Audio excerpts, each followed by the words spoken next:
Muito bem, nós já trouxemos aqui no Jornal da Manhã a questão do voto auditado, a manobra ontem para que impedir que a matéria fosse analisada, diante aí da repercussão, né, de uma possível não aprovação. E vamos conversar agora com o mestre em ciência política e sócio e vice-presidente da Arco Advice, o Cristiano Noronha. Cristiano, prazer tê-lo conosco aqui na Jovem Pan. Então, o voto auditado precisa ser aprovado até outubro deste ano para poder valer para as eleições de 2022. Ontem, então, havia uma expectativa que ele fosse enterrado na comissão mista. Então, o relator, o Felipe Barros, houve uma manobra governista para retirá-lo da pauta e, após aí, o recesso, a votação poder ocorrer e algum ambiente poder mudar. Mas hoje a expectativa é de que nós não tenhamos mesmo, de fato, o voto auditado em 2022. Muito bom dia ao senhor. Bom dia a todos os ouvintes da Jovem Pan. De fato, parece ser pouco provável que a gente tenha esse voto auditável valendo para as eleições de outubro.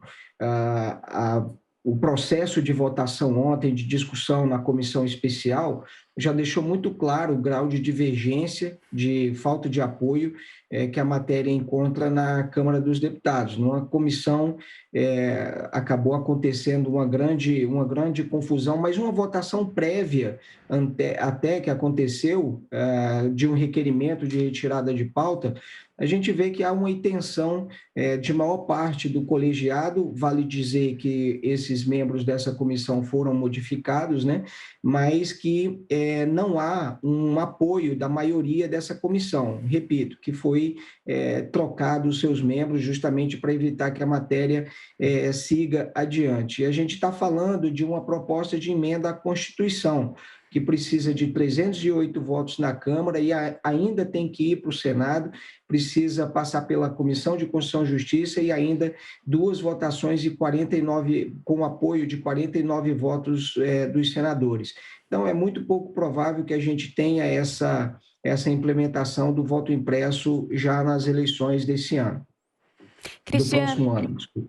Sim, Cristiano, exatamente sobre isso que eu quero discorrer um pouquinho mais com o senhor. Ontem, a deputada Bia Kicis afirmou que, se for a plenário, o voto impresso tem toda a chance de passar. Qual que é a avaliação do senhor? Daria tempo, de fato? Tem chances?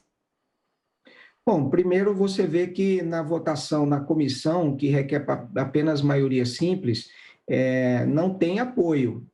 Então, e essa dificuldade ela é transferida também para o plenário. Dificilmente vai ter apoio. Obviamente que o discurso da deputada Bia Kicis, ela claramente uma tentativa de pelo menos avançar um pouco com a matéria, manter a matéria em discussão, mas é preciso lembrar que já houve uma manifestação de 11 partidos políticos contrários a essa implementação do voto impresso, né? Então, apesar dela ter essa avaliação, eu não acredito que esse seja o cenário real de apoiamento na Câmara dos Deputados. Muito bem, nós estamos conversando com o Cristiano Noronha, que é sócio e vice-presidente da Arco Advice, e quem vai fazer agora a pergunta é o Paulo Pousonoff. Pois não, Paulo? Bom dia, Cristiano. A gente sabe que numa democracia, né, o processo eleitoral, ele se baseia muito na confiança também. O eleitor tem que confiar ali que a sua vontade, na hora do voto, né, ela vai ser respeitada. Eu queria saber de você, por que você acha que essa relação de confiança se esfacelou e por que essa resistência tão grande de uma parcela aí dos políticos e até mesmo do judiciário de restabelecer essa relação de confiança que até bem pouco tempo a gente podia dizer que era plena? Olha, Paulo, isso mais uma vez a gente tem visto nos últimos anos uma intensa disputa política, e isso, o que está por trás da implementação ou não do voto impresso é a disputa política. Você vê claramente o presidente Jair Bolsonaro colocando em dúvida a confiabilidade das urnas, e como há uma certa resistência também no meio político em determinadas posições adotadas pelo presidente, há uma natural rejeição. O ponto é que o Congresso Nacional, ele emite, vamos dizer assim, sinais trocados em relação a essa matéria.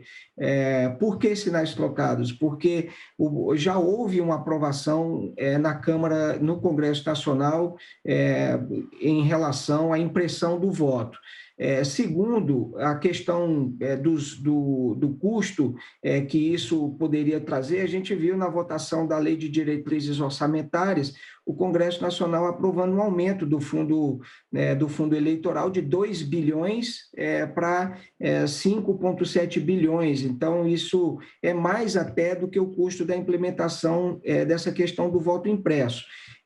Eu tenho muita confiança nas urnas, a gente tem desde 96 até aqui nenhuma denúncia grave, mas eu também entendo que pode ser, na democracia, há que se respeitar direito de minorias. Então, se há, eventualmente, uma desconfiança de parte da população, a tese que eu defendo seria que nós pudéssemos implementar, ainda que não fosse o 100% do voto impresso, pelo menos uma parte, né? Pelo menos um percentual que fosse possível apenas confirmar e espantar qualquer tipo de dúvidas. Como eu disse, eu confio integralmente nas urnas. Agora, há que se respeitar. Se há uma parcela da população que não confia, talvez essa questão do voto impresso, ela poderia trazer de volta a confiança a essa outra parcela da população. E vale dizer que há uma certa confusão do que é o voto impresso, né? Não é o retorno, porque as pessoas comparam, inclusive, com o que acontece nos Estados Unidos. Se lá nos Estados Unidos o voto é dessa forma e houve essa confusão, há uma diferença, porque, na verdade, nos Estados Unidos o voto é em cédula. O que está se tentando, o que parte do Congresso tenta fazer é a impressão do voto, ou seja, onde não há contato com o eleitor. Então, o eleitor digita o voto dele, vai sair uma impressão do voto, ele simplesmente vê, compara se aquele registro que saiu no papel confere com aquilo que ele depositou na urna, e aí ele confirma. Se porventura ele detectar algum tipo de problema, ele chamaria o presidente da sessão e apontaria ali qual foi o problema. Então, se nós fizéssemos pelo menos uma parte dessas urnas, não 100%, porque para até respeitar aqueles que acham que há um custo excessivo, né? Mas poderia ser 10%, 15%, por exemplo, das urnas, simplesmente para aumentar o grau de confiança dela e atender essa parte da população que tem alguma dúvida sobre o funcionamento delas. Cristiano, ontem nós ouvimos aqui nos Pingos nos Is o relator da PEC na comissão especial, o deputado Felipe Barros, né, que é do PSL lá do Paraná. Ele garantiu que havia um apoio de A a Z, de direita, esquerda, centro, anterior. Essa questão também na narrativa do valor, como o senhor disse, né, 2 bilhões, na mesma semana em que a Câmara e o Congresso aprovam aí um fundo de quase 6 bilhões de reais para o fundo eleitoral. Eu queria também que o senhor analisasse a participação do Supremo nessa questão para a derrubada do voto auditado. Nós tivemos sempre aí as palavras do ministro Barroso, que é o presidente do TSE, Luiz Roberto Barroso, contrário a essa mudança, e depois tivemos aqui os partidos que foram se reunir com ministros do Supremo, justamente para manifestar o apoio também contrário a essa mudança legislativa. Até que ponto o Supremo também definiu essa questão?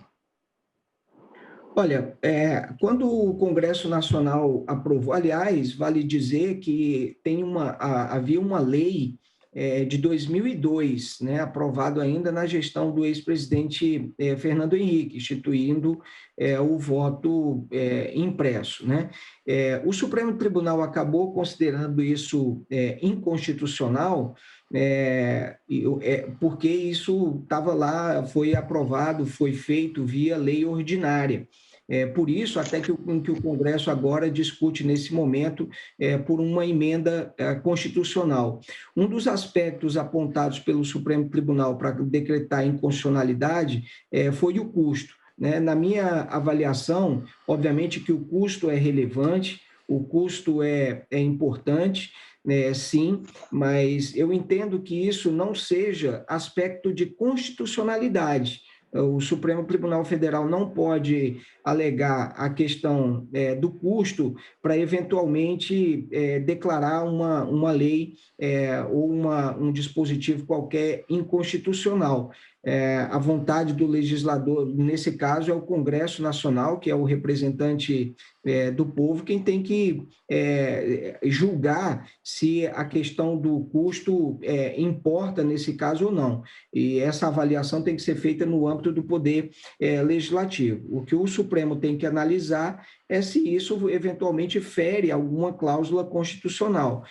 Na minha opinião, não fere, né? Não, por mais que você gere dúvidas, porque não há quebra de sigilo do voto, como eu disse, talvez uma solução intermediária possa ser não a questão do voto 100% impresso, mas simplesmente uma parcela desses votos podem ser, eventualmente, onde serão colocadas essas urnas com a possibilidade de impressão de voto poderia ser feito por sorteio dias antes da eleição, como eu disse, dando uma segurança maior para uma parcela da população que tem alguma restrição, que acredita que a urna não funciona. Como eu disse, eu confio nas urnas, nunca vi nenhuma denúncia concreta. Acredito que existam várias pessoas envolvidas nesse processo. A gente tem urna eletrônica desde 1996, com vários políticos, governantes, prefeitos, governadores, deputados eleitos de várias matizes ideológicas. Já vi a bancada do PFL chegar a quase 100 deputados, a bancada do PT chegar a quase 80 deputados. Então, é uma urna que efetivamente funciona. Agora, como eu disse, há que se respeitar o direito de uma minoria. É justamente o que é uma CPI, por exemplo, né? O que é uma CPI? É o direito de uma minoria de fazer essas investigações. Então, no meu entendimento, é válido e é preciso respeitar o direito dessas minorias no processo eleitoral também. Paulo Pozonoff. Cristiano, vou fazer uma pergunta bem difícil, na verdade. Bem, no começo da sua entrevista, o senhor disse que não acredita que o voto auditável vá ser implementado em 2022. Queria saber quais as consequências disso, não para as eleições necessariamente, mas para a democracia brasileira em 2022, 2023. Você acha que o resultado das urnas ele vai ser acatado e vai ser respeitado? Olha, Paulo, eu tenho o seguinte entendimento. Eu confio muito e respeito muito as decisões das instituições democráticas. Como eu disse, seria muito importante, de repente, a gente afastar qualquer tipo de dúvida nas urnas, mas também a não votação, o não encaminhamento, a não aprovação pelo Congresso Nacional também deve ser respeitada, né? Se o Congresso Nacional não aprova uma proposta dessa, ou ela não encontra, por mais que não tenha avanço, seja ou rejeição, claramente há também uma certa resistência do parlamento, e é preciso respeitar. A gente precisa respeitar as decisões e as não decisões dos poderes constituídos, né? Isso é muito importante numa democracia. Agora, infelizmente, como a gente tem um certo ataque a essas, seja ao Congresso Nacional, ao Supremo Tribunal e até o processo eleitoral, o resultado pode ser não muito bom. A gente pode ter, basta olhar o que aconteceu nos Estados Unidos, né? Quando Donald Trump colocou em dúvida a questão das urnas, a gente teve invasão ao Capitólio, a gente teve gente que morreu por conta dessas manifestações que aconteceram lá. Então, a minha preocupação é, eventualmente, se a gente tenha mais uma instabilidade política no momento que deveria ser uma celebração fortíssima do nosso processo democrático, que são as urnas, onde o eleitor manifesta a vontade dele sobre determinadas propostas e determinados candidatos. Então, para mim, deve acontecer uma tensão, porque, como eu disse, há uma parcela da população que não confia, não acredita nas urnas, infelizmente. Agradecemos ao Cristiano Noronha, que é cientista político e sócio e vice-presidente da Arco Advice, pela sua participação aqui na programação da Jovem Pan. Muito bom dia ao senhor. Muito bom dia a todos, estou à disposição. Bom final de semana. Tchau, tchau.